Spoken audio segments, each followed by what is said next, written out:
នៅប្រទេសជប៉ុនបើសិនជាមានចការបន្លែតិចតួចនៅចិត្តផ្ទះអញ្ចេះដឹងតែរៀងសល់លុយហើយដោយសារតែបន្លែនៅស្រុកនេះរៀងថ្លៃគួរសមដែរហ្នឹងណាដូចខ្ញុំអញ្ចឹងខែហ្នឹងទៅផ្សារអីខ្ញុំតែទិញបន្លែដាក់ក្នុងទូទេពេលចង់ញ៉ាំអីខ្ញុំទៅកាត់បន្លែនៅចការអូក្មេកខ្ញុំស្រស់ៗចឹងតែម្ដងខ្ញុំចំណាយលុយទៅទិញសាច់ហើយនឹងគ្រឿងក្រៅផ្សេងទេអ្វីត្បិតតែបន្លែខ្លះយើងមើលទៅរៀងធូរថ្លៃមែនតែមុខតិចពេលហើយរៀងច្រើនដែរហ្នឹងយើងគិតថាមួយមុខតែ100បើយើងទិញតែ10មុខទៅ10ថង់អីអញ្ចឹងទៅវា1000អញ្ចឹងវាស្មើគិតដូចខ្មែរក៏20000ដែរសម្រាប់ខ្ញុំគិតបែបហ្នឹងតែបើយើងមានចការយើងអាចធ្វើបានតិចតួចគ្រាន់ដាំញ៉ាំដាំនៅនេះជប៉ុននៅសល់ដីតិចតួច1ម៉ែត្រពីផ្ទះក៏គេដាំដែរឲ្យតែមានដីខ្លះអត់មានដីផ្ទាល់អញ្ចឹងគេដាំក្នុងថូដាំអីអញ្ចឹងទៅបើថាមានដីប្រហាក់ប្រហែលដីតែអូក្មេកខ្ញុំទៀតមិនត្រឹមតែដាំបានហូរពេលដាំដល់បានលក់ទៀតហើយខែនេះអីខ្ញុំត្រឹមស្លកកូស្លអីហ្នឹងមិនបាច់ចាំបាច់ទៅទិញបន្លែមកពីណាទេបន្លែទៅនៅផ្ទះហ្នឹងហូបអត់អស់មួយថ្ងៃបន្លែកកូទឹកគ្រឿងនំ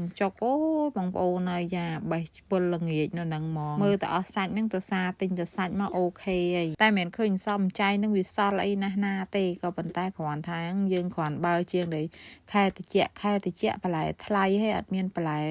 ស្រស់អីលក់ប្រមាណនេះពុំមីនិយាយទៅបន្លែរៀងថ្លៃមែនទេថ្ងៃនេះខ្ញុំស្លរៀងប្លែកកកូថែមជាមួយខ្ទិះដូងរសជាតិរបស់គេអេមតែម្ដងកូថ្ងៃនេះមិនត្រឹមតែថែមខ្ទិះដូងទេណាថែមដល់ត្រួយល្ពៅទៀតត្រួយល្ពៅជប៉ុនអត់សូវឆ្ងាញ់ដូចត្រួយល្ពៅខ្មែរយើងទេពេលដែលស្លហើយជនជាតិជប៉ុនក៏អត់ហូបដែរជាមួយត្រួយដលងថ្ងៃនេះខ្ញុំហូបម្ហូបហ្នឹងខ្ញុំធ្វើនិយាយទៅខ្ញុំហូបគ្រួសារខ្ញុំអញ្ចឹងក៏ប៉ុន្តែគ្រាន់ថាពេលលាយមួយអញ្ចឹងគាត់អត់ថាអីទេ